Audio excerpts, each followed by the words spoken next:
इतना अच्छा सेटअप है तो बहुत बहुत साधुवाद आपको और आपकी टीम को। मेनी कॉन्ग्रेचुलेशंस जी थैंक यू सो मच। 2 बार लॉकअप, 2 बार जेल की हवा खानी पड़ी। 2 बार लॉकअप और 1 बार रियलिटी शो। शो। शिवजी और भैरवा से तो मेरा बहुत ही स्पेशल रिलेशनशिप है और अभी आप देखो मैं महाकाल भी जाकर आया। क्या आप पसमानदा मुस्लिम हैं? या भाई शहजाद से आपकी कब लास्ट टाइम अभी बात कुछ अभी हम एक शो से साथ में आ रहे हैं। कॉल अनब्लॉक कर दिया आपने उनको?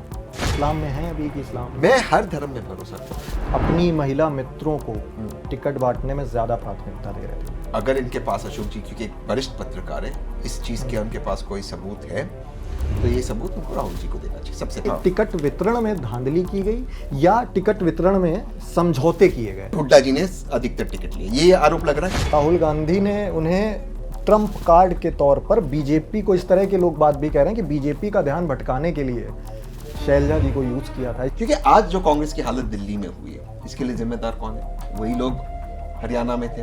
हरियाणा में तो बेइज्जत करके वापस किए गए, मतलब सीट की डिमांड को लेकर गए थे लेकिन वो भी पूरी तरह सहमति से नहीं बन पाई। आप बदला ले रहे हैं। राज्यसभा सांसद तहसीन पूनावाला ज्वाइन करिए कांग्रेस, टिकट लीजिए, कांग्रेस ही क्यों मेरे भाई, बीजेपी भी हो सकती है। नहीं बीजेपी बिल्कुल नहीं, इम्पॉसिबल है। संजय राउत का बीते रोज अभी हालिया बयान था कि मैं राहुल गांधी जी से बात करूंगा, उन्होंने देरी कर रहे हैं टिकट वितरण में, उनके यहाँ पे नाना पटोले जी। बदतमीजी है। तो आलाकमान से बात नाना पटोले चाहते कांग्रेस सबसे बड़े दल के रूप में आए। महाराष्ट्र में विपक्षी दल में कांग्रेस सबसे बड़ी पार्टी है। आज भी एमवीए सरकार गिरने का एक बहुत बड़ा कारण संजय राउत जी के स्टेटमेंट्स। बदतमीज हैं आप, बता रहे हैं बदतमीजी की। मैं इन शब्दों का प्रयोग मैं आपने ही बोला, आपने शुरुआत में बोला कि इस तरह का बयान बदतमीजी है। वो तो शक्ति प्रदर्शन कर रहे हैं ना, तो करने को तो अच्छी बात है कि मैं 4 सीटों, उनकी बगावत है कांग्रेस के खिलाफ। इस तरह की लोग बगावत। देखिए अजय राय कांग्रेस के अध्यक्ष लंबे टाइम से बहुत बिगुल फूकते रहे कि 5 सीटों पर हमारे 5 सीटें अखिलेश मान गए। आप जितना भी कह लें कि दरार नहीं है, ये किस तरह की बात है? सामने यही दिख रहा है कि राहुल गांधी बार बार बात करने की कोशिश में है, अजय राय बात करने की कोशिश में है, लेकिन अखिलेश यादव एक सुर में कह रहे हैं कि भाई 9 के 9 सीटों में से 2 सीट लेनी हो लो, वो भी इधर पश्चिमांचल की, गाजियाबाद की और अलीगढ़ की। खैर 2 सीटें लो, संतोष रखो। इज्जती का बदला लिया जा रहा है मध्य प्रदेश की। अगर मान लेते कांग्रेस सपा वर्सेस कांग्रेस होगा उत्तर प्रदेश, फूलपुर से सपा के मुस्तफा सिद्दीकी उतारे गए समाजवादी पार्टी के, कल कांग्रेस के सुरेश यादव हैं, रातों रात चुपके से नामांकन कर गए। अजय राय ने फोन नहीं किया उनको कि जाओ बेटा रात में जरा तैयारी करो और नामांकन करना है चुपके से। लंबे वक्त से जब आप नहीं दे रहे हो तो एक इंतहा जब हो जाती है। अच्छा ये तो आप भी हंसे। बेहतर नेता कौन? राहुल गांधी या मोदी जी, अमित शाह जी? इनके बच्चे जमीन पे क्यों नहीं है तलवार उठाकर? इनके बच्चे क्यों नहीं है जमीन पे लाठी उठाकर? ये तहसीन पूनावाला खड़ा है प्रियांक के सामने, अगर कोई काटने को आया, अगर मैं गृह मंत्री होता, मैं उत्तर प्रदेश का मुख्यमंत्री होता, जो काटने की हिम्मत करता है उसको जेल में डालते, इसे डंडे चलाता। तो चूंकि मास्टर फ्रेम बना हुआ है तो बहुत बड़ी भूमिका नहीं बनाऊंगा। हमारे साथ तहसीन पूनावाला है, बिग बॉस 13 फेम, बहुत सारे टीवी चैनल्स में आजकल आप इन्हें खास तरह का पॉलिटिकल एनालिसिस करते हुए भी देख रहे हैं। लॉकअप शो में भी गए थे, काफी ज्यादा चर्चा हुई थी। आज हमारे साथ मौजूद हुए हैं, तमाम उनसे जुड़े बहुत सारे सवाल हैं, जो हालिया सियासी प्रक्रम चल रहे हैं उनको लेकर भी बहुत सारे सवाल हैं। उन सवालों के जवाब के लिए आज हमारे साथ स्टूडियो मौजूद हुए हैं। तहसीन जी बहुत शुक्रिया और स्वागत है आपका। Thank you so much. And इतना अच्छा सेटअप है तो बहुत बहुत साधुवाद आपको और आपकी टीम को। Many congratulations. जी थैंक यू सो मच। और आपकी सबसे पहले मैं चाहता हूं कि आपकी पहले ये जो पूरा पॉडकास्ट है, ये पॉलिटिकल के साथ साथ थोड़ा मोटिवेशनल भी हो। तो मोटिवेशनल मैं आपको बताता हूँ। आपने कहा मैं लॉकअप में गया था, मैं दोनों लॉकअप में गया हूँ, ये शो वाले लॉकअप में भी और रियल लॉकअप में भी। रियल लॉकअप में ये हुआ, असली वाले, ये अपना पार्लियामेंट स्ट्रीट वाले लॉकअप में भी गया हूँ। इसमें ये हुआ कि मैं 2 प्रोटेस्ट कर रहा था। एक कर रहा था निर्मला जी के खिलाफ। उन्होंने कहा कि मैं प्याज खाती नहीं हूँ और प्याज के दाम बहुत बढ़ गए थे, तो मैं ले गया व्हील चेयर पे प्याज के, आम आदमी हो गया लाचार, प्याज के दाम हो गए बड़े। अब वहां पर ये सच हुआ कि प्याज देखकर भीड़ मुझ पे गिर पड़ी क्योंकि सबको प्याज चाहिए था। तो पुलिस ने उठाया, डाला मुझे लॉकअप के अंदर। तो अच्छा, जेल भी जा चुके हैं आप? और उसके पहले प्रज्ञा ठाकुर जी के खिलाफ मैं प्रोटेस्ट कर रहा था, जब उन्होंने वो स्टेटमेंट दिया, मेरे दोस्त हेमंत करकरे जो शहीद हुए थे 26/11 में, मुंबई पुलिस के अफसर थे, तो उन्होंने कहा था कि उनकी श्राप की वजह से वे शहीद हुए। तो तब उनके खिलाफ मैं प्रोटेस्ट कर रहा था, तब जी। भी तो 2 बार लॉकअप, 2 बार जेल की हवा खानी पड़ी। 2 बार लॉकअप और 1 बार रियलिटी शो। बट लॉकअप में उन्होंने जेल में नहीं डाला। बट इसमें मजे की बात ये है कि जब मैं गया पार्लियामेंट पुलिस स्टेशन, तो वहां पे जो पुलिस थे वो फोटो लेने, सेल्फीज लेने लग गए, तो वो तस्वीर छप गई थी। अच्छा तहसीन जी, आपके ड्रेसिंग सेंस को लेकर भी बहुत सारी बातें होती, जब जब आपसे मुलाकात हुई तब आप एक खास तरह का अटायर में मिले हैं। मतलब एक मैं सादा शर्ट पहना हूँ, पैंट पहना हूँ, नहीं, जब इसमें आपका क्या खास है? जब मुलाकात आपसे हुई, एक अलग तरह का आपका ड्रेसिंग सेंस मिला। आपका कोई स्टाइलिश है अलग से, या खुद डिजाइन करते हैं आप? कुछ नहीं, बंदा ठीक दिखता है, सादा हाफ स्लीव का शर्ट पहना है, काली पतलून पहना है, उसके अंदर स्टाइलिश दिखता है। कई बार आपके ब्लेजर्स भी अलग अलग तरह के दिखते हैं। नहीं, ऐसे कुछ तो कोई स्टाइलिश है आपका या कुछ नहीं? जो मैं पहनता हूँ वो मुझ पे जचता है, क्योंकि बॉडी अच्छी है, आदमी अच्छा है। मैं ब्रांड्स के पीछे नहीं भागता हूँ, ब्रांड्स मेरे पीछे भागते हैं। जोक्स अपार्ट, नहीं, मैं जो भी मुझे अच्छा लगता है मैं पहन लेता हूँ, मैं ज्यादा सोचता नहीं इसके बारे में। बट हाँ, आई डू टेक हेल्प कि क्या पहनना चाहिए, of course I do take help. और भगवान में मान्यता को लेकर आपका एक अलग तरह का विचार है। आपने अपने ट्विटर पे लिखा हुआ है एथिस्ट, लेकिन आप इस तरह की बात भी कहते हैं कि मैं तांत्रिक साधना करता हूँ। करता हूँ। आप तांत्रिक साधना किस तरह की है, पहले ये बताएं दर्शकों को। अलग अलग तरह की तांत्रिक साधना करता हूँ, बट मेन है मेडिटेशन, तांत्रिक मेडिटेशन। और सुबह 4 बजे उठता हूँ, ब्रह्म मुहूर्त में मेडिटेशन करता हूँ, 5, सवा 5 बजे, कभी 4:30, जब भी नींद लग जाती तब सो जाता हूँ। बट मेडिटेशन 4 बजे रोज करता हूँ, अधिकतर 99.9% मैं मेडिटेशन करता हूँ। 4 बजे उठ ही जाता हूँ। और मेन जो साधना का मकसद है वो है खुद पर कैसे काम करते, खुद को कैसे बेहतर इंसान बनाना, ताकि मैं दुनिया में जो मेरे साथ लोग हैं, या जो मेरे पर डिपेंडेंट है, या जो मेरे दोस्त है, या जो मेरे फैमिली मेंबर्स है, उनको किस तरह से मैं, और उनके साथ किस तरह से मैं ग्रो कर सकूं, और उनकी ग्रोथ में भी मैं सहयोग कर सकूं। तो ये मेन चीज़ है। और दूसरी चीज़ है कि किस तरह से मैं सोसाइटी को कंट्रीब्यूट कर सकूं, तो उस चीज़ पर मैं साधना करता हूं। नास्तिक बताते हैं आप खुद को, किसी भी रिलीजन में और किसी भगवान पर आपका भरोसा नहीं, लेकिन मेरा शिव जी से बहुत स्पेशल रिलेशनशिप है। शिव जी और भैरवा से तो मेरा बहुत ही स्पेशल रिलेशनशिप है। और अभी आप देखो, मैं महाकाल भी जाकर आया, अब वापस महाकाल जाने का मौका मिल रहा है दिसंबर में।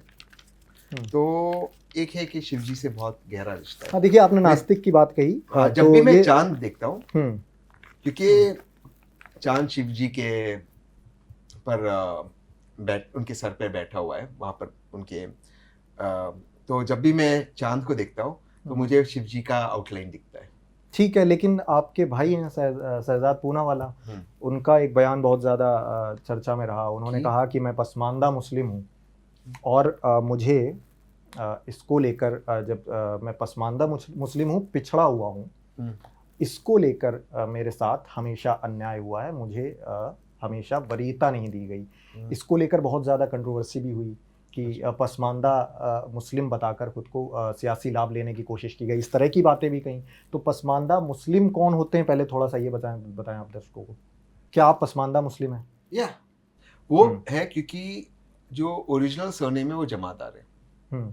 तो जो जमादार है वो कहीं स्टेट्स में ओबीसी कैटेगरी श्रेणी में आते हैं। तो पसमानदा मुस्लिम, उनका कहना है कि हम लोग बहुत मतलब पिछड़े हुए समाज से आए हैं, लेकिन आप तो मतलब एक चर्चित और प्रतिष्ठित व्यवसायी फैमिली से हैं। तो ये बयान इस तरह का क्या सियासी लाभ? मुझे बताओ, जब भी कोई व्यक्ति एक पिछड़े समाज से वो प्रगति करता है, प्रोग्रेस करता है, तो फिर इस तरह का सवाल क्यों उठता है कि आप प्रोग्रेसिव? ये उन्हीं ने, आपके भाई ने उठाया। हाँ, क्योंकि वो डिस्क्रिमिनेशन, ये इकोनॉमिक डिस्क्रिमिनेशन की बात नहीं हो रही है। देखिए, हमें समझना होगा, जो डिस्क्रिमिनेशन की बात होती है वो सोशल डिस्क्रिमिनेशन की बात होती है।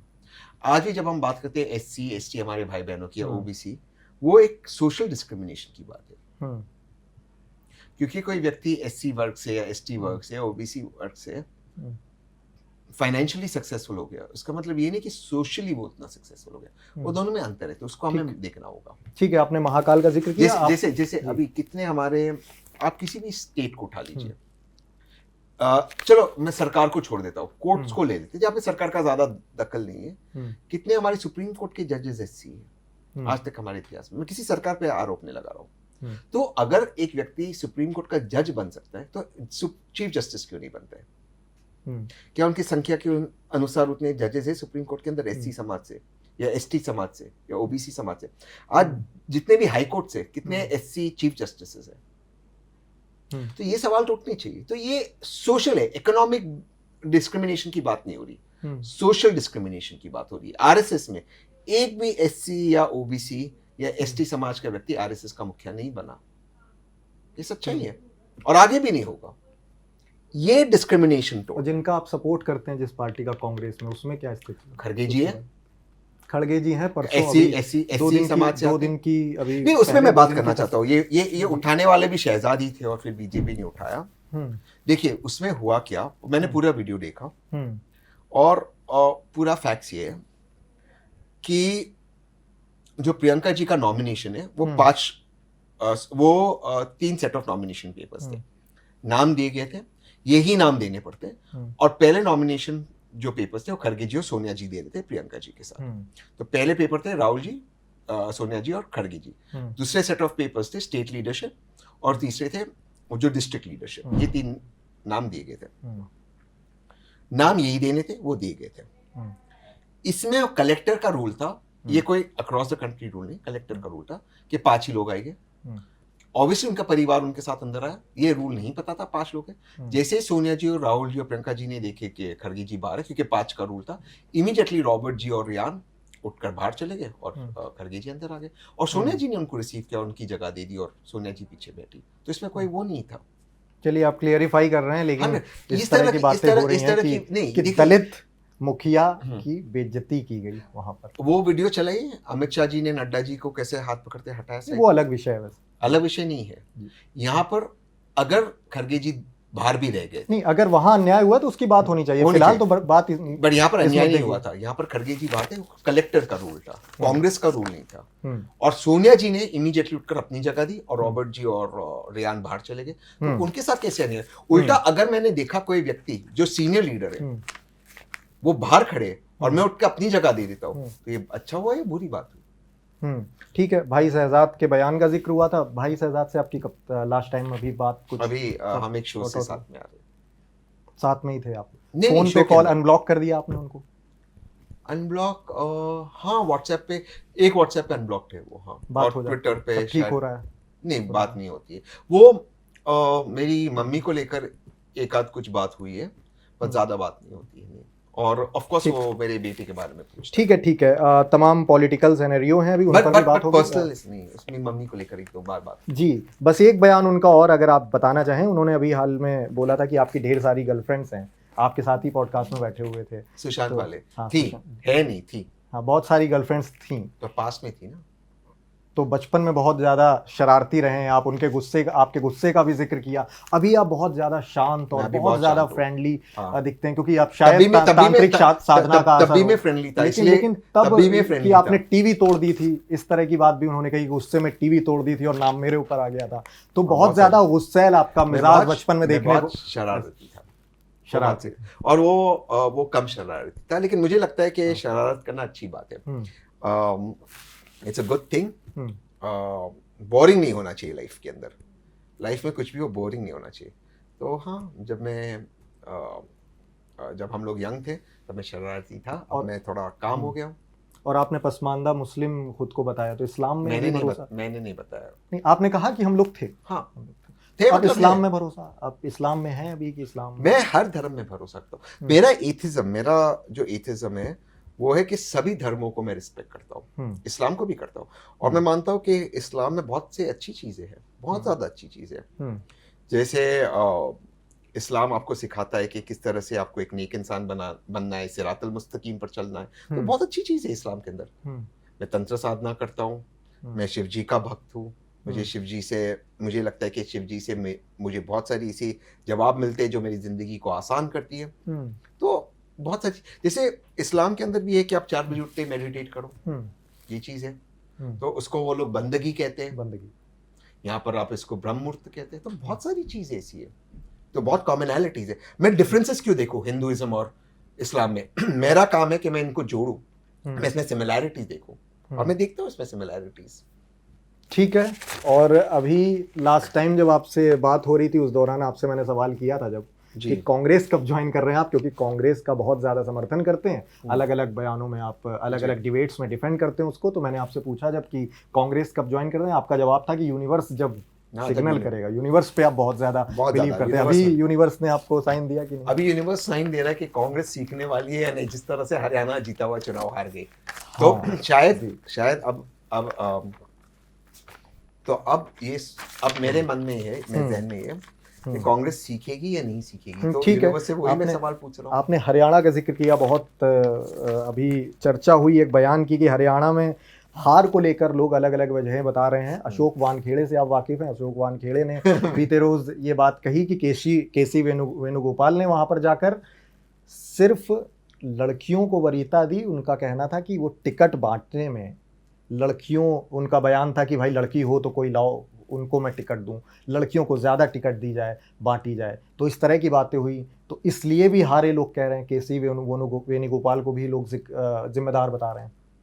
देखिए, किसी भी इंडिविजुअल पे जिम्मेदारी डालना और इस तरह की बातें, मैं नहीं जानता उन्होंने किसको टिकट दिया किसको नहीं दिया, केसी वेणुगोपाल जी, लेकिन टिकट की एक कमेटी थी और ऑफ कोर्स वो जनरल सेक्रेटरी ऑर्गेनाइजेशन है। मुझे नहीं लगता कोई पर्सनल रिलेशनशिप को उन्होंने महत्व दिया होगा, मुझे नहीं लगता। अगर होए तो उसका सबूत अशोक जी को देना चाहिए, राहुल जी को, मुझे नहीं पता इसके बारे में। उनका कहना था कि अपनी महिला मित्रों को टिकट बांटने में ज्यादा प्राथमिकता दे रहे थे वो। देखिए, इसको देखने के दो पहलू है। एक है कि अगर इनके पास अशोक जी, क्योंकि एक वरिष्ठ पत्रकार है, इस चीज के उनके पास कोई सबूत है तो ये सबूत उनको राहुल जी को देना चाहिए। सबसे पहली बात, मैं इस चीज के बारे में नहीं जानता तो मैं कैसे इस पर बात करूं। लेकिन दूसरी चीज है कि क्या महिलाओं को टिकट मिलनी चाहिए या नहीं, और रिप्रेजेंटेशन मिलनी चाहिए कि नहीं। जैसे कि आपने देखा उत्तर प्रदेश में प्रियंका जी का एक कैंपेन था कि लड़कियों लड़ सकती है और 50% टिकट उन्होंने लड़कियों को दिया। तो ये दो अलग अलग विषय है। अगर इसमें कुछ गलत हुआ है, अशोक जी को इसकी जानकारी, मुझे नहीं है, और इसके वो किसी को जिम्मेदार करते तो वो जाकर वो। लेकिन लोग ये सवाल कर रहे हैं ना कि कांग्रेस, आपकी तरह ही कांग्रेस समर्थक अशोक वानखेड़े भी हैं, और अशोक वानखेड़े, मैं पत्रकार नहीं हूं, कांग्रेस के खुद को वो बड़ा समर्थक भी बता चुके हैं, सार्वजनिक तौर पर कह चुके हैं वो।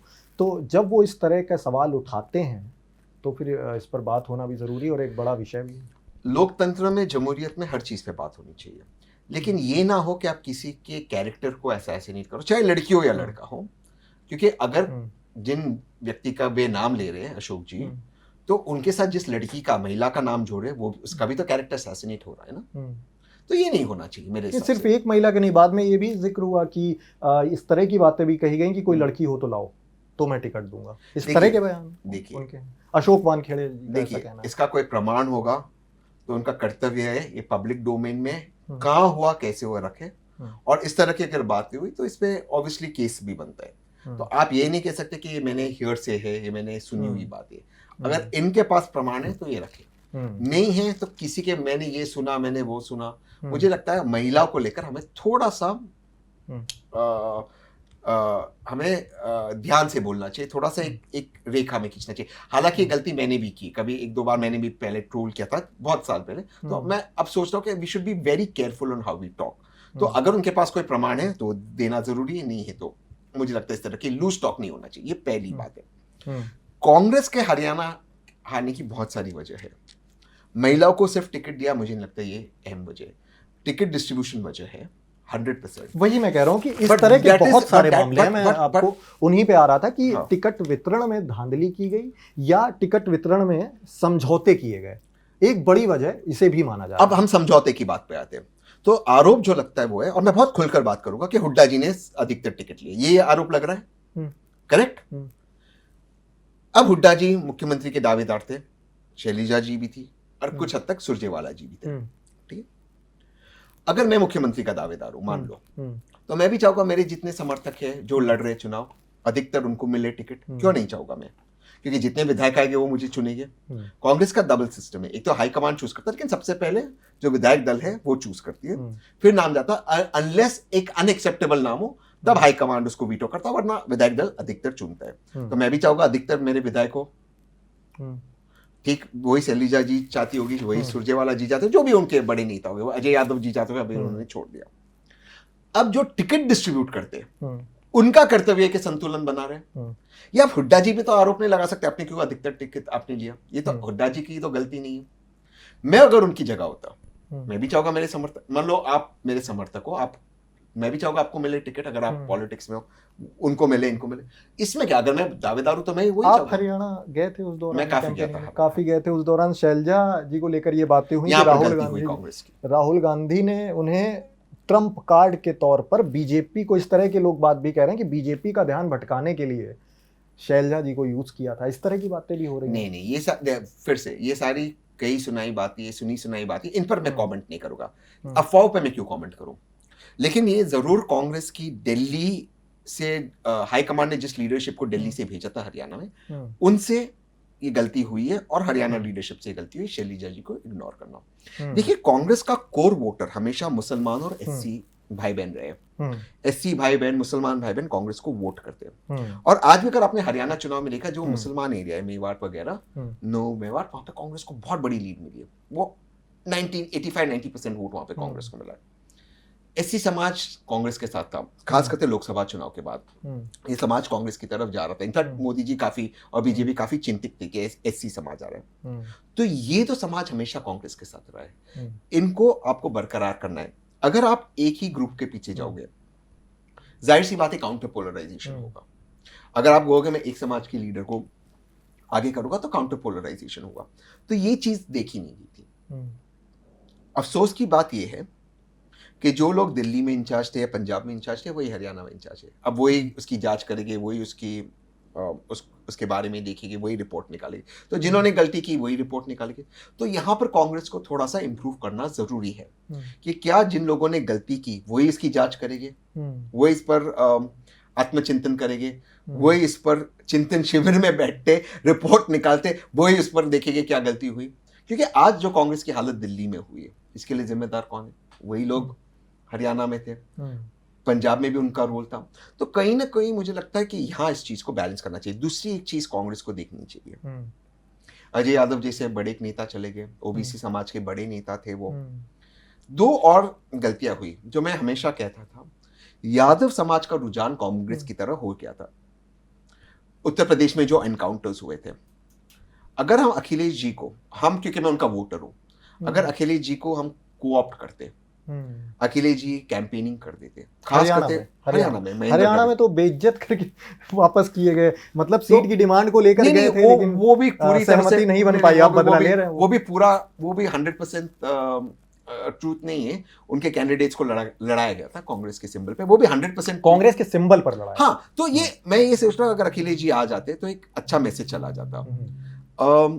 तीसरी चीज ये है कि जो ये सारे दुग्गल साहब है, जिनकी दुकान कांग्रेस की वजह से चलती है, जिनकी वजह से कांग्रेस की सरकार गई 2014 में, ये सारे दुग्गल साहब, परसों दुग्गल साहब क्लाइमेट एक्टिविस्ट है, उसके पहले दुग्गल साहब ने करियर शुरू किया, आरटीआई एक्टिविस्ट बनते, कभी कभी वो सेफोलॉजिस्ट है, कभी कभी उनकी खुद की पॉलिटिकल पार्टी है, कभी कभी वो इंटरव्यू में कहते कांग्रेस को मरना चाहिए, कभी कभी वो कांग्रेस के को लेकर बहुत चिंतन में रहते और कहते कांग्रेस ही ऑल्टरनेटिव है।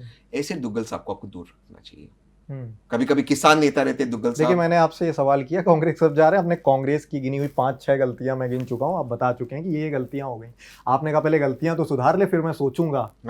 तो किस ओर रुझान है? आप पॉलिटिकली इतना ज्यादा एक्टिव हैं, हर टीवी डिबेट्स में आप डिफेंड करते हुए दिखते हैं कांग्रेस को भी, और कमियां भी मुखर तौर पर बताते हैं कांग्रेस की। फ्यूचर में हम लोग क्या देख सकते हैं? राज्यसभा सांसद तहसीन पूनावाला, मैं सच्चा आशिक हूं, मैं सच बोलता हूं।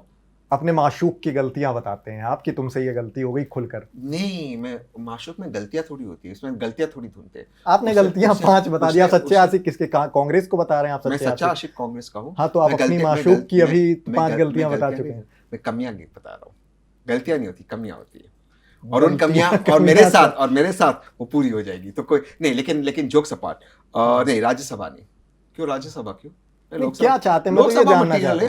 लोकसभा मटेरियल है तो 2 लाख प्लस ज्वाइन करिए कांग्रेस, टिकट लीजिए, तो 2029 में होगा ना लोकसभा, तब देखिए उस दौरान संभावना। राज्यसभा का थोड़ी मटेरियल, लोकसभा मटेरियल है। ठीक है, जाओगा तो लोकसभा में जाओगा। देखो, मुझे देश की सेवा तो करनी है, और मैं मानता हूं कि पॉलिटिक्स एक बहुत अहम माध्यम है जिससे हम देश की और लोगों की सेवा कर सकते हैं। हम्म, सिर्फ वही एक माध्यम नहीं, लेकिन ये बहुत इंपॉर्टेंट माध्यम है। हम्म, लेकिन राज्यसभा मेरा रूट नहीं है, हम्म। ना ही मैं राज्यसभा चाहता हूँ, ना ही मुझे राज्यसभा भविष्य में लोकसभा सांसद की सदस्यता के तौर पर या प्रत्याशी के तौर पर आपको देखा जा सकता है, बट सिर्फ अगर कांग्रेस बट सिर्फ चाहे। मेंबर ऑफ पार्लियामेंट क्यों, मिनिस्टर क्यों नहीं? शुरुआत तो वहां से, रास्ता तो वहीं से जाता है, तो शुरुआत तो आप वहीं से करते हुए दिख सकते हैं। मुझे मतलब मैं ये मुझे जानना अपनी चाहता था, मंजिल ये दिखती पूरी है। जद्दोजहद जो है, ये जद्दोजहद इसीलिए है।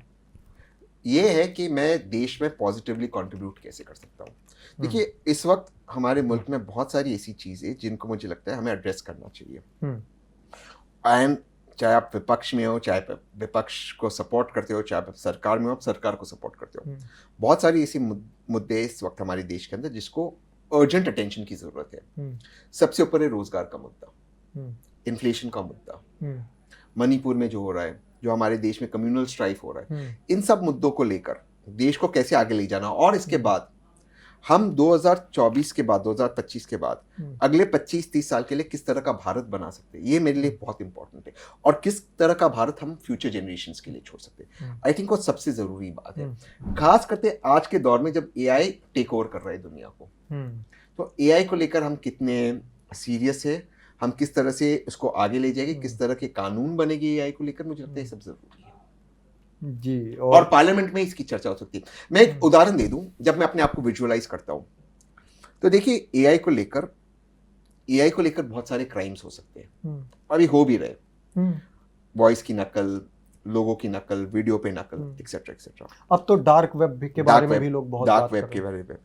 तो अब आप देख लीजिए, एआई में अगर कोई क्राइम कमिट होता है किसी और देश से, पर वो क्राइम होता है इंडिया के अंदर, दिल्ली के अंदर हुआ, मुंबई में हुआ, गुरुग्राम में हुआ, पुणे के अंदर हुआ, तो क्या हमारे कानून इतने सक्षम है कि उससे डील करें और उसे एक फाइंड आउट करें? दूसरा, वो क्विक टाइम में फाइंड आउट करे ताकि वो इनजस्टिस ना हो, पैसा ना जाए, वो कोई और रेपुटेशन को डैमेज ना हो। तीसरा, किस तरह के कानून सिर्फ भारत में नहीं ग्लोबली बन सकते हैं जिसके कारण हम इन सिचुएशंस को सॉल्व कर सकते हैं। अगर क्राइम फॉर एग्जांपल कनाडा में बैठकर किसी महिला या किसी भी आदमी के साथ एक फाइनेंशियल क्राइम हो रहा है, मान लीजिए भारत के अंदर, पुणे के अंदर, can we deal with it? क्या हम सक्षम है? तो ये इस पे एक ज्यादा सीरियस डिस्कशन की जरूरत है। हम मुझे लगता है as a nation, as people, हम डे टू डे बात कर रहे हो, हम अगले 25-30 साल के डिस्कशन करने रहे। और जहां तक मैं अपने रोल को देखता हूं, मैं देखता हूं कि क्या मैं उस तरह का एक पर्सपेक्टिव पार्लियामेंट में और पार्लियामेंट के माध्यम से देश के आवाम के सामने ला सकता हूं। लेकिन अब आप ये अंदर दबी कुचली ख्वाहिश जो रखते हैं कांग्रेस से, भविष्य में देखे जा सकते हैं। जैसा क्यों? मैं देश की सेवा करना चाहता हूं, कांग्रेस ही क्यों मेरे भाई, बीजेपी भी हो सकती है। नहीं, बीजेपी बिल्कुल नहीं होगी, इम्पॉसिबल है, कभी भी भविष्य में आप भारतीय जनता पार्टी, इम्पॉसिबल। मेरे बहुत अच्छे दोस्त है बीजेपी में, मेरे सबसे अच्छे दोस्त है मैं मानूंगा पॉलिटिकली बीजेपी के अंदर, लेकिन उनकी आइडियोलॉजी से इत्तेफाक नहीं रखता हूं मैं। Closest Congress ideology. ठीक है। अलायंस पार्टनर्स जब ग्रो करते कांग्रेस कमजोर होती है, बीजेपी में उल्टा है, बीजेपी जब ग्रो करती है अलायंस पार्टनर्स कमजोर। मैं ये कह रहा हूं, सवाल मेरा ये है कि जब कांग्रेस इस तरह की लचर स्थिति में आती तो आपका मोह भंग होने लगता है। बिल्कुल नहीं, मैं जिंदगी भर अगर मैं पॉलिटिक्स में नहीं आया, मैं कांग्रेस को ही वोट करूंगा, जिंदगी भर वोट किया, आगे भी करता रहूंगा। हाँ, मेरी लाइफ क्या किस दिशा में जाती मुझे नहीं पता, लेकिन मैं कांग्रेस को ही वोट करता हूँ। आज भी अगर मुझे बुरा लग रहा है, कांग्रेस के लिए लग रहा है। महाराष्ट्र आज भी अगर मैं कह रहा हूँ कांग्रेस महाराष्ट्र में सबसे बड़े दल के रूप में आ सकती है, लेकिन नहीं आ पा रही है। और स्थिति ये हो गई है, आपने महाराष्ट्र का जिक्र किया, संजय राउत का बीते रोज अभी हालिया बयान था कि मैं राहुल गांधी जी से बात करूंगा, उन्होंने देरी कर रहे हैं टिकट वितरण में, उनके यहाँ पे नाना पटोले जी। बदतमीजी है इस तरह की बात, संजय राउत की का ये बयान। बिल्कुल, उन्होंने उद्धव जी बोले वो अलग बात है, संजय राउत जी बोल रहे और नाना पटोले का इंसल्ट करे। नाना पटोले एक ओबीसी नेता है, वरिष्ठ नेता है और कांग्रेस के स्टेट के प्रेसिडेंट है, नहीं करना चाहिए। देखिए महाविकास, देखिए इसमें वो जब स्टेट लीडरशिप का इंसल्ट करते, इसके पहले भी उन्होंने एक बार किया था जब मिलन भाई छोड़ दिए, ठीक है, तब भी उस टाइम के कांग्रेस के स्टेट लीडरशिप में अशोक चौहान जी थे, पूर्व मुख्यमंत्री, सुशील कुमार शिंदे जी थे, पूर्व मुख्यमंत्री, पृथ्वीराज चौहान जी थे, पूर्व मुख्यमंत्री, बाला साहेब थोराट जो सीएलपी लीडर है, जो बहुत बड़े वरिष्ठ नेताओं में गिने जाते हैं, महाराष्ट्र के मराठा नेता, नाना पटोले ओबीसी नेता। तो मेरा ये कहना है कि बार बार आप कांग्रेस के स्टेट लीडरशिप का अपमान नहीं कर सकते। ये बात ठीक है, संजय राउत जी के निजी संबंध बहुत अच्छे हो गए राहुल सर के साथ, एक मिनट उनके बहुत अच्छे संबंध हो गए, लेकिन अगर नाना पटोले जी कह दे या पृथ्वीराज चौहान जी कह दे संजय राउत कौन है, हम डायरेक्ट उद्धव जी से बात करेंगे, ऐसा नहीं होना चाहिए। आपको स्टेट लीडरशिप को रिस्पेक्ट देना चाहिए। और वहां पे 3 मुख्यमंत्री उस वक्त बैठे थे, अब 2 मुख्यमंत्री आज भी स्टेट लीडरशिप। उनका ये कहना था कि नाना पटोले जी, उन्होंने अप्रत्यक्ष तौर पे ये इशारा किया कि नाना पटोले जी ढीला रवैया अपना रहे हैं, तो जब ढीला रवैया अपनाएंगे तो आला कमान से बात। नाना पटोले चाहते कांग्रेस सबसे बड़े दल के रूप में आए, तो सबसे अधिक सीटों पे वो कंटेस्ट करे। वो प्रदेश के अध्यक्ष है, वो तो अपने प्रदेश के यूनिट को चाहेंगे कि आगे बढ़े। इसमें गलत क्या है? निगोसिएशन में होगा ये बात, इसमें पर्सनल नहीं होना चाहिए। जो वाजपेयी जी ने कहा मतभेद होना चाहिए, मनभेद नहीं। इसमें मनभेद क्यों करना है? क्या नाना पटोले जी नहीं चाहते कि कांग्रेस आगे? मुझे बताओ, कांग्रेस का जन्म किधर हुआ? महाराष्ट्र में हुआ, बॉम्बे और पुणे के अंदर हुआ। मैं बॉम्बे और पुणे इसलिए कह रहा हूं क्योंकि उस वक्त उसको बॉम्बे और पुणे कहा जाता था। आज के वर्तमान मुंबई और वर्तमान पुणे, वहां पे कांग्रेस का जन्म हुआ। वहां पे कांग्रेस को कैसे वो खत्म होने दे? अगर वो चाहते कांग्रेस बढ़े, कांग्रेस के लिए। और आज भी महाराष्ट्र में विपक्षी दल में कांग्रेस सबसे बड़ी पार्टी है, आज भी। विदर्भ में सबसे बड़ी पार्टी कांग्रेस है। शिवसेना उद्धव ठाकरे ग्रुप का अधिकतर वोट कहां से आता है? मुंबई, थाने और कोंकण रीजन में कुछ। मुंबई थाने का जो उनका वोट है वो एकनाथ शिंदे जी के साथ है, स्प्लिट हो गया। मैं ये नहीं कह रहा पूरा गया है, स्प्लिट हुआ है। जो हिंदुत्व वोट है वो बीजेपी के साथ स्प्लिट हुआ है। कोंकण में वो एक मजबूत पार्टी है, सो कांग्रेस भी कोंकण में मजबूत पार्टी है। विदर्भ में कांग्रेस सबसे बड़ी पार्टी है। वेस्टर्न महाराष्ट्र में कांग्रेस सबसे बड़ी पार्टी है। मराठवाड़ा में कांग्रेस बड़ी पार्टी है। इन सब जगहों पे महाराष्ट्र में कांग्रेस शिवसेना से बड़ी पार्टी है। तो कांग्रेस के साथ उद्धव ठाकरे जी ग्रुप का सिंबल चला गया, नाम चला गया पार्टी के, विधायक चले गए। कांग्रेस बड़ी पार्टी है ना। लेकिन कांग्रेस इतनी बड़ी पार्टी है, लेकिन आज भी उसे सहयोग की जरूरत पड़ रही है। वो अलग बात है, उसको मानती है ना, कांग्रेस भी तो मान रही है। इसलिए तो कह रहे कि उद्धव जी की पार्टी को भी इतनी सीट मिलनी चाहिए और 85 सीट्स डिस्ट्रीब्यूट हुए। वो तो कांग्रेस भी मान रही है। वो कांग्रेस का बड़प्पन है कि उस चीज को मान रही है।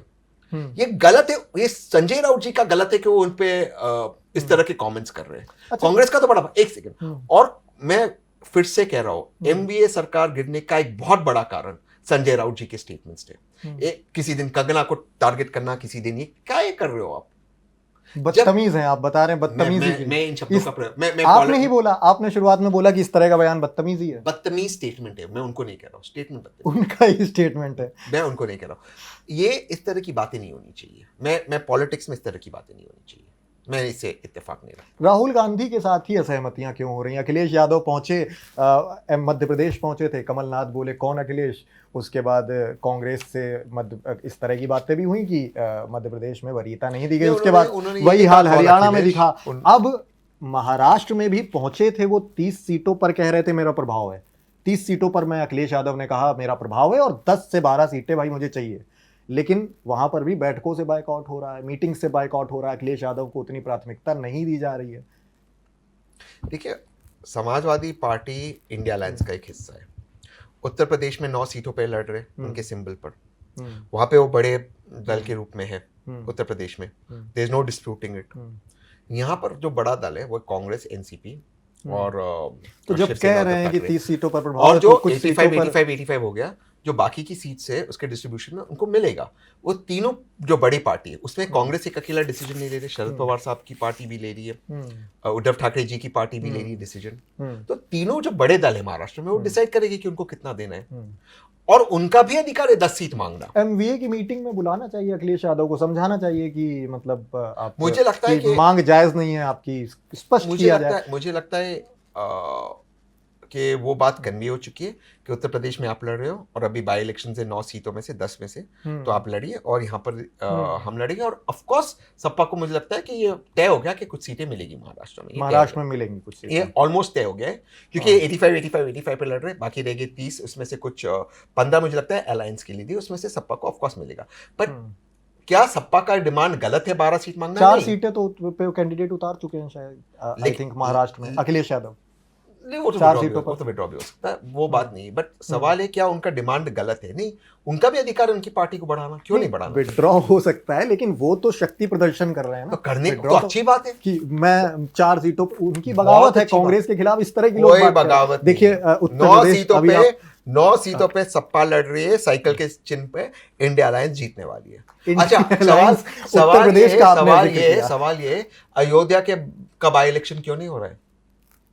नहीं, 10 सीट पे होना उस था पर भी ना, आएंगे, मिल्कीपुर पर भी आएंगे, मिल्कीपुर सीट पर अयोध्या की आएंगे, फैजाबाद की। लेकिन 10 पे होना था ना, हाँ 9 जी, पे ही हाँ कर रहे हैं ना। हाँ, नहीं मिल्कीपुर पर भी आएंगे, अहम विषय है वो भी। लेकिन फिलहाल अभी आप उत्तर प्रदेश उपचुनावों का तो जिक्र मैं कर वही रहे कर रहा हैं। 9 की 9 में अजय राय कांग्रेस के अध्यक्ष लंबे टाइम से बहुत बिगुल फूकते रहे कि 5 Correct. सीटों पर हमारे 5 सीटें अखिलेश मान गए हैं Correct. भैया, और मैं मनाऊंगा उन्हें। लेकिन अखिलेश यादव और एक मीटिंग भी, बैठक का भी अभी बीच में चर्चा हुई कि एक बैठक हुई, उसमें समाजवादी पार्टी के कार्यकर्ता और इधर कांग्रेस के कार्यकर्ता आपस में राय मशवरा कर रहे थे कि भाई इधर खैर विधानसभा और फूलपुर विधानसभा में कांग्रेस के लिए सहमति बन गई है। हेडलाइन चला दी गई, प्रेस को बाइट्स दे दी गई। उसके बाद शाम तक खबर आई कि फूलपुर से प्रत्याशी उतार दिया गया है और अखिलेश यादव ने फिर बगावती सुर अख्तियार कर ली है और ये कह दिया कि भाई यूपी में तो अखिलेश यादव ही है। नहीं, देखिए एक मिनट, फूलपुर जो नेहरू जी की कॉन्स्टिट्यूंसी थी, वहां पे जो बातचीत हुई वो ऑफ कोर्स ये मीडिया के सोर्सेस के हिसाब से आई। अंतिम स्ट्रेटेजी ये बना कि साइकिल का सिंबल सबसे मजबूत है इन चुनावों के लिए। ये कंबाइंड स्ट्रेटेजी था। कल अगर आपने अखिलेश जी का ट्वीट भी देखा होगा, उन्होंने राहुल जी के साथ ट्वीट किया है, राहुल जी का हाथ पकड़ते हुए। तो ये बात बहुत क्लियर है, कहीं दरार नहीं है। दूसरी चीज, आज कितने वर्षों के बाद कांग्रेस का एक एमपी प्रयागराज से आया, तो कांग्रेस भी बढ़ रही है, आगे जा रही है। देखिए आप जितना भी कह लें कि दरार नहीं है, कोई इस तरह की बात है, सामने यही दिख रहा है कि राहुल गांधी बार बार बात करने की कोशिश में है, अजय राय बात करने की कोशिश में है, लेकिन अखिलेश यादव एक सुर में कह रहे हैं कि भाई 9 के 9 सीटों में से 10 सीटों में से जिसमें होने थे, मिल्कीपुर अगर मिलाएं तो उसमें 2 सीट लेनी हो लो, वो भी इधर पश्चिमांचल की, गाजियाबाद की और अलीगढ़ की, खैर 2 सीटें लो, संतोष रखो, बाकी सारी सीटों पर मैं ही हूं राजा। तो जब इंडी अलायंस में इस तरह की लोग, इंडी अलायंस, एक को आप अलायंस बोल दीजिए या इंडिया बोल दीजिए, चलिए मैं इंडिया बोल देता हूं कि इंडिया या इंडी अलायंस बोल दीजिए, एक ही बात है। उस पे उसमें वो विरोध नहीं होना चाहिए। अब आप कहेंगे एनडीए को एनडी अलायंस भी बोला जा सकता है, एनडी अलायंस भी बोला जा सकता है। बीजेपी पार्टी क्यों नहीं बोलते? बीजेपी पार्टी बोलते हैं। तो इसमें बोलना गलत नहीं होगा, मतलब इसमें विरोद नहीं होगा। इंडिया अलायंस बोलना भी गलत नहीं होना चाहिए। इंडिया अलायंस गलत होगा क्योंकि इंडिया अलायंस क्यों गलत है? एनडीए अलायंस गलत होगा क्योंकि ए ही अलायंस है। ए का मतलब ही अलायंस ही बोलते हैं, इंडिया अलायंस ही बोलते हैं। इंडी अलायंस जितने भी आप रिपोर्ट पढ़ लो, आप अभी गूगल पे देख लो, आपके दर्शक देख लें, इंडी अलायंस होगा, इंडिया अलायंस ही बोलते हैं। इंडिया अलायंस मेरे भाई, मीडिया अलायंस ए आखिर में है, आप दोनों के लिए, हालांकि ये बहस का विषय नहीं है। नहीं, आप दोनों तो इंडिया अलायंस बोलते हैं। इंडिया अलायंस तो ये मतलब शाब्दिक तौर पे गलत होगा। इंडिया भी हो सकता है या इंडी अलायंस भी हो सकता है, क्योंकि ए अलायंस है तो बोल दे इंडिया। बिल्कुल, तो आपकी सहमति के लिए मैं इंडिया बोल देता हूँ। इंडिया को लेकर, इंडिया में जो दलों को जोड़ने की कवायद थी, अखिलेश यादव उससे अलग हो रहे हैं। कोई नहीं हो रहा है, भले ऊपरी तौर पर समर्थन जोड़ने के लिए कि भाई कहीं कांग्रेस के समर्थक ना नाराज हो जाएं, कांग्रेस का वोट बैंक भी तो चाहिए, तो उन्होंने ट्वीट कर दिया है कल कि कांग्रेस जो है, कांग्रेस भी हमारे मतलब बैनर तले समर्थन में, हम लोग इंडिया के समर्थन में सपा के कैंडिडेट्स उतर रहे हैं। वो केवल कवायद है कि कांग्रेस का वोट कहीं ना छिटक जाए, लेकिन अंदर अंदर सबको पता है कि अखिलेश यादव और राहुल गांधी के बीच 36 का आंकड़ा अब बढ़ता जा रहा है। बेइज्जती का बदला लिया जा रहा है। मध्य प्रदेश की जो कमलनाथ बोले थे, वहां बेइज्जती हुई, हरियाणा में बेइज्जती हुई, वहां वरीयता नहीं मिली, तो यहां अखिलेश यादव अब अपना शक्ति प्रदर्शन करेंगे और महाराष्ट्र में भी दिखा सकते हैं जलवा। मध्य प्रदेश और हरियाणा में बड़ी पार्टी कौन की? कांग्रेस। उत्तर प्रदेश में बड़ी पार्टी कौन है? थोड़ी सी प्राथमिकता दे देते, थोड़ी सी वरीयता दे देते, पास आए 2 सीटें ले लो, 1 सीट ले लो। तो हाइंडसाइट इज ऑलवेज 2020, हाइंडसाइट हमेशा 2020 होता है, इसमें कोई ठीक नहीं। और अच्छा बात है, अगर वो उनकी सिंबल पे इंडिया अलायंस को लगता है कि सबसे अधिक सीटें आएगी, तो उसमें गलत बात क्या है? मुझे लगता है उसमें कोई गलत बात नहीं। और मुझे नहीं लगता इस वक्त इंडिया अलायंस को नेशनल लेवल में कोई दरार है। देखिए मैं आपको से पूछ रहा हूँ, ये जो मीडिया इसको एनालाइज करता है, इधर आ रहे मैं इस पे एक स्टेप आगे जाता हूँ। लेफ्ट लड़ रही है केरला के अंदर, मान भी लो सपा और कांग्रेस एक दूसरे के खिलाफ लड़ते, मान लेते एक बार, और मान लेते, और ये बात तो सच्चाई है कि लेफ्ट और कांग्रेस एक दूसरे के खिलाफ केरला में लड़ रहे हैं, पंजाब में आम आदमी पार्टी और कांग्रेस लड़ रहे हैं, सब मान ले। इसके बावजूद अगर सपा या कांग्रेस जीतती उत्तर प्रदेश में, तभी वो तो बीजेपी के खिलाफ ही होगी ना, तो इंडिया अलायंस होगी। देखिए हम पॉलिटिक्स को बहुत एक सिंपलिस्टिक वे में देख रहे हैं, ब्लैक और व्हाइट। पॉलिटिक्स बहुत कॉम्प्लेक्स होता है। नहीं, आप लोग तो देख रहे हैं, नहीं, लेकिन अखिलेश नहीं देखना चाहते ये वाला। अखिलेश जी भी देखिए एक मिनट, अगर मान लेते कांग्रेस सपा वर्सेस कांग्रेस हो गया उत्तर प्रदेश में, एक मिनट मान लेते अगला चुनाव में कांग्रेस खुद से लड़ती, एक मिनट, मैं असेंबली इलेक्शंस की बात करता हूँ, मान ले किसी लोकसभा में भी अलग लड़ते, मान लो सपा का कैंडिडेट जीत गया या कांग्रेस का कैंडिडेट जीत गया, तभी तो होगा इंडिया अलायंस है ना बीजेपी के खिलाफ। इंडिया अलायंस को फर्क नहीं पड़ेगा, स्टेट लेवल पे हर यूनिट को बढ़ने दीजिए। मैं बताता हूँ इंडिया अलायंस को कैसे, इंडिया को कैसे फर्क पड़ेगा, मैं बताता हूँ। इसी को फेडरल स्ट्रक्चर कहते हैं। हर दल बड़ा हो, जैसा हर राज्य बड़ा हो, और मिलके इंडिया बढ़ेगा। हाँ, नहीं इंडिया ये जो है ना, सिर्फ हम दो लोग दिल्ली से चलाएंगे और हम दो लोग कंट्रोल है। नहीं, इंडिया को कैसे फर्क पड़ेगा मैं बताता हूँ ना, मैं बताता हूँ आपको। जैसे हर राज्य बढ़ेगा तो इंडिया बढ़ेगा, वैसा हर दल बढ़ेगा ऑपोजिशन का तो इंडिया अलायंस बढ़ेगा। हाँ, मैं बताता हूँ आपको कि आपने कहा इंडिया को कोई फर्क नहीं पड़ेगा, इंडी गठबंधन को कोई फर्क नहीं पड़ेगा, दोनों मैंने बोल दिया। इंडिया को फर्क नहीं पड़ेगा, इंडी गठबंधन को फर्क नहीं पड़ेगा।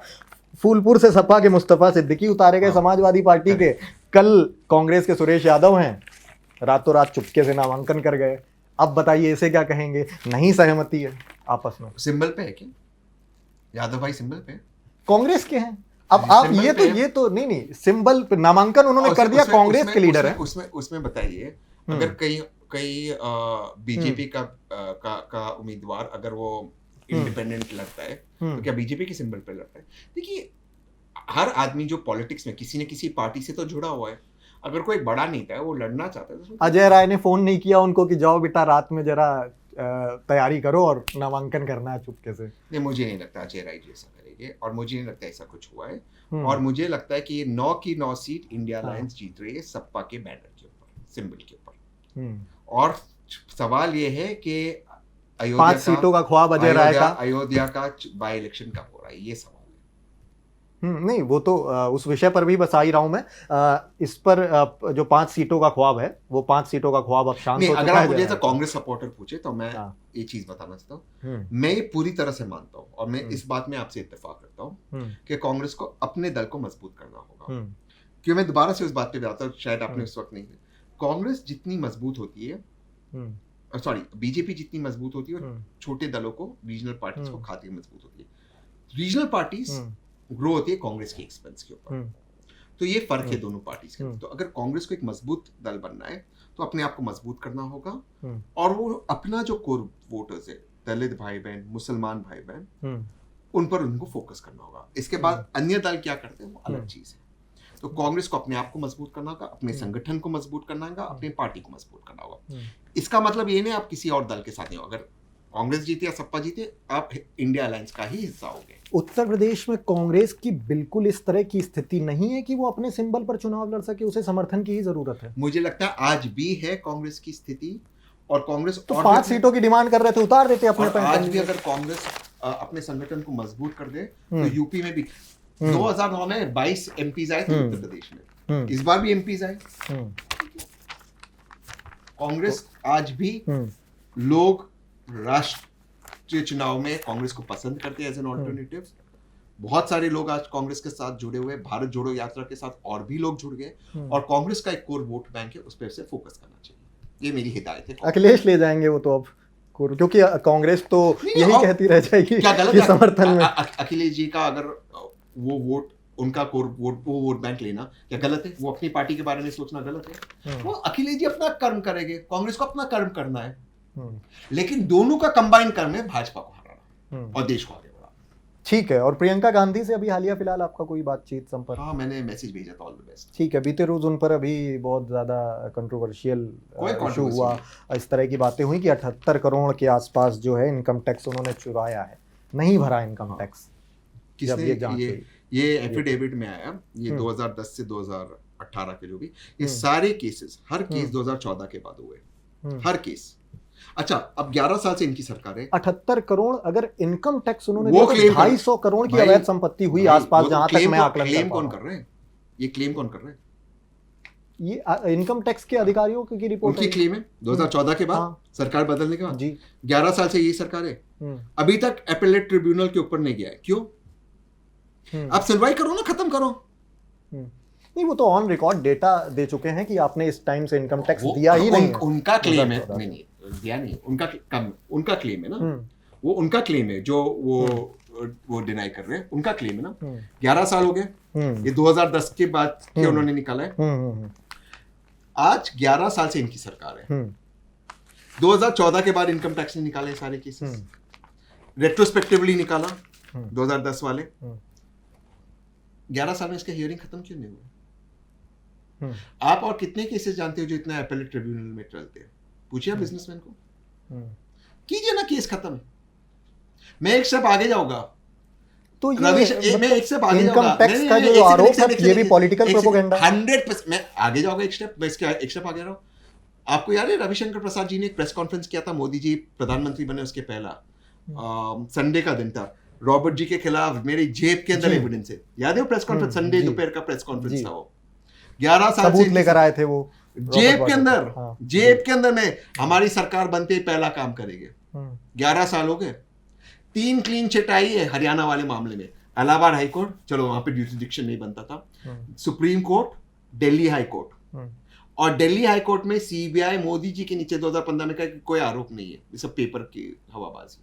तो ये भी प्रियंका गांधी का आप कह रहे हैं कि मतलब ये पॉलिटिकल प्रोपेगेंडा है, कोई टैक्स चोरी नहीं है? आपको ये सवाल इनकम टैक्स से पूछना चाहिए, क्या इनकम टैक्स सरकार के ऊपर चलती है? क्योंकि दोनों तरफ से घेरी जाती है। ये सवाल तो कांग्रेस का जो प्रतिनिधित्व करने बैठे हैं उनसे भी बनता है कि भाई आपकी नेता। एक मिनट, इनकम टैक्स ना कांग्रेस की एजेंसी है ना बीजेपी की एजेंसी है। अगर इसमें आपको लगा कि कुछ गलत हुआ है इन प्रियंका जी से, तो 2010 से 2014 जब इनकी सरकार थी, प्रियंका जी की सरकार थी, राहुल जी की सरकार थी, सोनिया जी की सरकार थी, मनमोहन सिंह जी की सरकार थी, यूपीए की सरकार थी, तो आपने क्यों तब नोटिस नहीं दिया?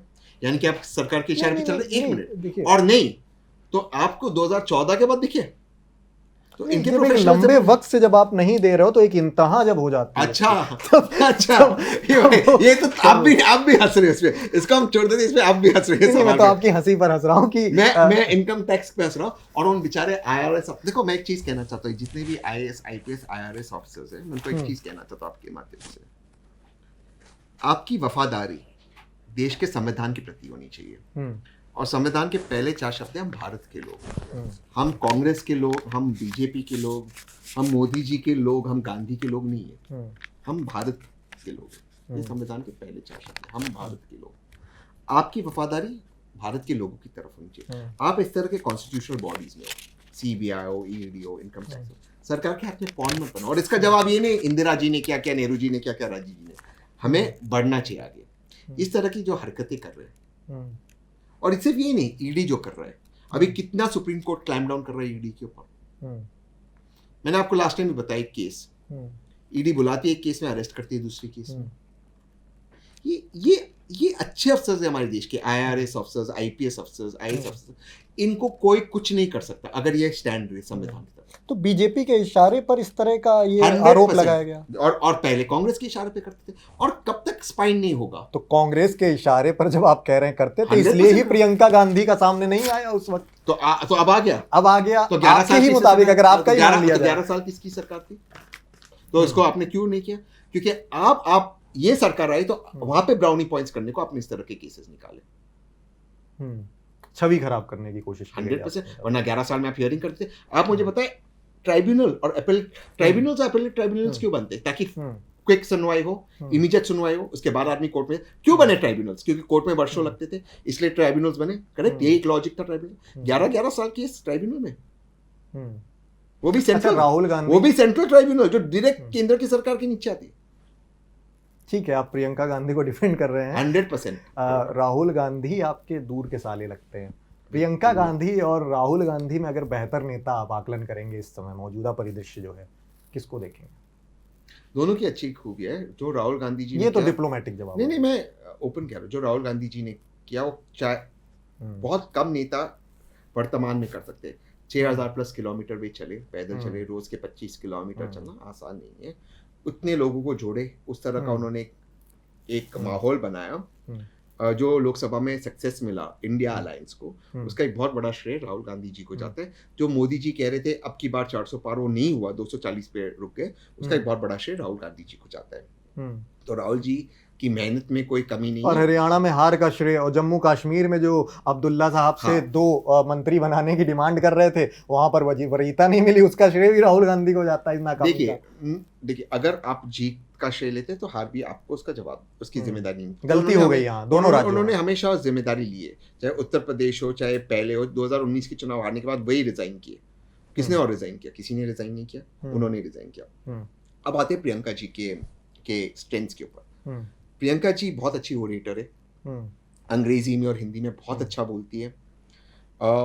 उनको जितना भी आप कॉर्नर में डालो, मीडिया के लोग अपना अटायर भी अब इंदिरा गांधी की तरह रख रही हैं, बाल सफेद कर रही हैं। नहीं, वो तो इंदिरा गांधी की छवि जो है अपने अंदर आत्मसात करने की कोशिश। वो अगर वो ऑब्वियसली उनकी तरह दिखेगी, उनका खून है, उनका जीन्स है, क्यों नहीं दिखेगी उनकी तरह? ये तो गलत बात नहीं, मैंने ये नहीं कहा कि नहीं होना चाहिए, मैंने ये बताया कि उस तरह की छवि अपनी ब्रांडिंग करने की कोशिश है। आप आपके दादा या दादी की तरह नहीं दिखते हो, उनकी दादी है ना, दिखेगी। ब्रांडिंग नहीं है, आप दिखोगे ना, उनकी तो दादी है, वही ब्रांडिंग है। लेकिन उनका बोलने का जो स्टाइल है, मीडिया जब भी उन पे सवाल पूछती है, वो जिस तरह से जवाब देती है, जिस प्यार से जवाब देती है। मुझे याद है जब मोदी जी ने कहा था कि मेरा 56 इंच का दिल है, सीना है, उन्होंने कहा कि मेरा 56 इंच का सीना है, तो प्रियंका जी उस वक्त रायबरेली में थी, उनको कहा गया था कि मोदी जी ने ऐसा कहा, उन्होंने कहा भारत को चलाने के 56 इंच का सीना नहीं, दिल की जरूरत होनी चाहिए। तो जिस तरह की वो बातें करती, जब वो जिस तरह से वो बीजेपी को अटैक भी करती है, जिस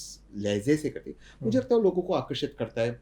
एक बहुत बड़ा महिलाओं का वोट बैंक है जो उनकी तरफ आकर्षित होता है, वो उनकी तरफ उम्मीद से देखता है, और वो जेन्युइनली एक बहुत डाउन टू अर्थ लेडी है। क्योंकि मैं उनको व्यक्तिगत तौर से, मुझे लगता है दोनों के अपने अपने स्ट्रेंथ्स है, और 1+1 11 होते पॉलिटिक्स के अंदर। जैसे 1+1 मोदी जी और अमित शाह 11 है। सीधा आप एक आंसर ये भी दे सकते हैं, बेहतर नेता कौन, राहुल गांधी या प्रियंका? मोदी जी या अमित शाह जी? ऐसे थोड़ी होता है। तो ये आप बताएंगे? नहीं, ऐसे थोड़ी होता है। 1+1 11 होता है। नहीं, आपका हमेशा टीम वर्क होता है, बेहतर नहीं होता। दोनों के अपने स्ट्रेंथ्स है, दोनों के अपने अच्छे क्वालिटीज है, और दोनों उन क्वालिटीज को अगर मिला दो तो 1+1 11 हो जाएगा, और कांग्रेस को लाभ होगा, और कांग्रेस को लाभ होने से देश को लाभ होगा। ठीक है, बस अंतिम सवाल, क्योंकि वक्त की आप कमी है, आपको कहीं जाना भी है। उत्तर प्रदेश में अभी बहराइच हिंसा का काफी ज्यादा जिक्र हुआ। बहराइच में किसको जिम्मेदार आप मान रहे हैं? झंडा फहराया गया, उसके बाद हत्या हुई, इस तरह के बहुत कंट्रोवर्शियल इशू है। देखिए 2 या 3 चीज, और मैं इस पे कहना चाहता हूँ। बीजेपी के विधायक ने खुद बीजेपी के कार्यकर्ताओं के ऊपर FIR दर्ज की।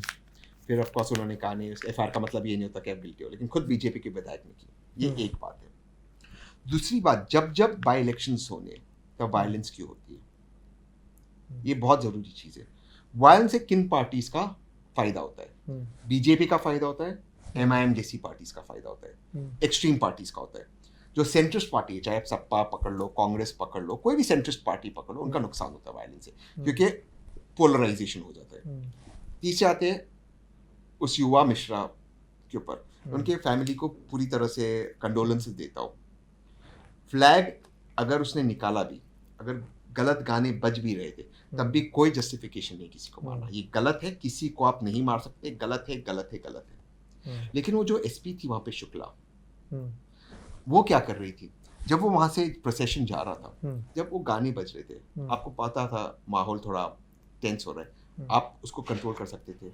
आपको पता था कि वहां पे डिप्लॉयमेंट होता है। अच्छा, देश भर के अंदर वायलेंस हो रहा है जब भी प्रोसेशन जा रहे, आपकी इंटेलिजेंस रिपोर्ट क्या थी?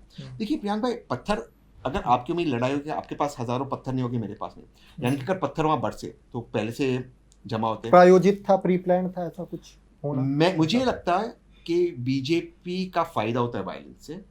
लेकिन एक चीज सभी लोगों को सुनना चाहिए, मैं आपके कैमरा में देख के कहना चाहता हूँ, अगर धर्म खतरे में है तो शहीद होने वाला, गुजरने वाला, मरने वाला गरीब घर से क्यों आता? अपने मिश्रा का घर देखा, या गरीब मुसलमान घर से क्यों आता अगर वो कौम आपके खतरे में है? ओवैसी के बच्चे विदेश में पढ़ते हैं, बीजेपी के जितने भी नेता इनके बच्चे विदेश में पढ़ते हैं, अंग्रेजी में पढ़ते हैं। प्लीज इस चीज को याद रखो।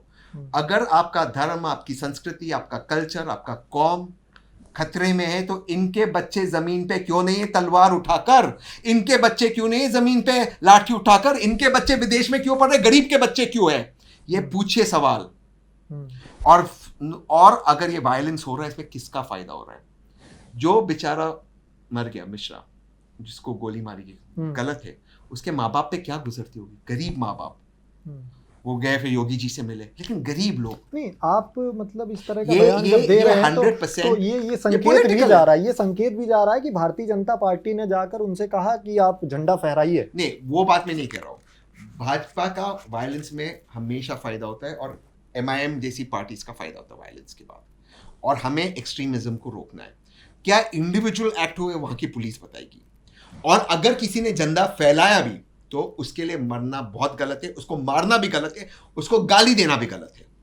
मैं इस पे बहुत क्लियर हूँ। कानूनी तरीके से कार्रवाई हो। आप वहां पे पुलिस की डिप्लॉयमेंट या पुलिस को कहते थे कि हमारी प्राइवेट प्रॉपर्टी पे आ रहा है, इस तरह की हरकत कर, आप उसको निकाल दीजिए, डिटेन कर देती पुलिस। किसी को आप कैसे मार सकते हो? योगी आदित्यनाथ को काफी ज्यादा इसको लेकर मिसालें दी जाती हैं कि वायलेंस जो है काफी कंट्रोल हुआ। योगी आदित्यनाथ की कानून व्यवस्था इस दंगे के बाद प्रभावित हुई, दागदार हुई? NCRB का डेटा दिखाता है, जो अमित शाह जी रिलीज करते हैं, उनकी मंत्रालय रिलीज करते हैं, सबसे अधिक वायलेंस, हिंसा उत्तर प्रदेश में होती है। NCRB का डेटा दिखाता है। नहीं, पिछले मतलब कार्यकालों के आंकड़े में मतलब सुधार, ग्राफ में गिरावट हुई है, वो डेटा भी कहता है। और सबसे ज्यादा वायलेंस आज भी उत्तर प्रदेश में हो रहा है, और सबसे ज्यादा हो रहा है, ये स्वीकार किया जा सकता है, लेकिन कमी आई है, ये भी स्वीकार किया जा सकता है। और क्या सिर्फ उत्तर प्रदेश में कमी आई, तमिलनाडु में कमी नहीं आई, महाराष्ट्र में कमी नहीं आई, कर्नाटका में, देश भर में जहां पर कमी है, क्योंकि एक जैसे देश प्रोग्रेस भी करता है, वायलेंस में कमी आती है। जिस ग्राफ से अन्य सूबों में कमी आई, उस ग्राफ से उत्तर प्रदेश में नहीं आया। एक कमी आना स्वाभाविक बात है, क्योंकि देश प्रोग्रेस कर रहे हैं। तो जैसे लोग प्रोग्रेस करते, जैसे लोग और चीजों में बिजी हो जाते हैं, ऑब्वियसली वायलेंस कम होता है। ओवरऑल वायलेंस में कमी आई पूरे देश में। क्या उत्तर प्रदेश की रफ्तार वो है? नहीं, वहां पे भी कम है उत्तर प्रदेश। तो योगी आदित्यनाथ की कानून व्यवस्था को, योगी आदित्यनाथ जी की कानून व्यवस्था बिल्कुल फेलियर है। जिस मुख्यमंत्री को ये कहना पड़ता है कि बटेगे तो कटेगे, मेरा सवाल है कौन बांट रहा है, कौन काट रहा है? अगर योगी जी के मुख्यमंत्री होने के बावजूद कोई किसी को काट सकता है, अगर मोदी जी और अमित शाह जी के प्रधानमंत्री और गृह मंत्री होने के बाद कोई किसी को काट सकता है, तो ये इनका फेलियर है। वो छोड़कर जाए अपनी कुर्सी, कौन काटेगा? किसकी हिम्मत है काटने को? यह तहसीन पूनावाला खड़ा है प्रियांक के सामने, अगर कोई काटने को आया, नुपुर शर्मा के लिए मैं खड़ा था, आज भी मिश्रा के लिए मैं खड़ा हूं। गलत है उसको मारना, सर तन से जुदा का स्लोगन गलत है, लेकिन मैं इतना कमजोर नहीं हूं कि मैं बोलूंगा बटोगे तो कटोगे। अगर मैं गृह मंत्री होता, मैं उत्तर प्रदेश का मुख्यमंत्री होता, जो काटने की हिम्मत करता है उसको जेल में डालते, ऐसे डंडे चलाता कि जिंदगी भर याद रखता है। मैं भाषण नहीं देता, मेरा शासन काम करता। अगर आपको भाषण पे आप डिपेंडेंट हो तो दिखाते आप कितने कमजोर मुख्यमंत्री, कितने कमजोर गृह मंत्री हो। ये फर्क है उनमें और मुझ में।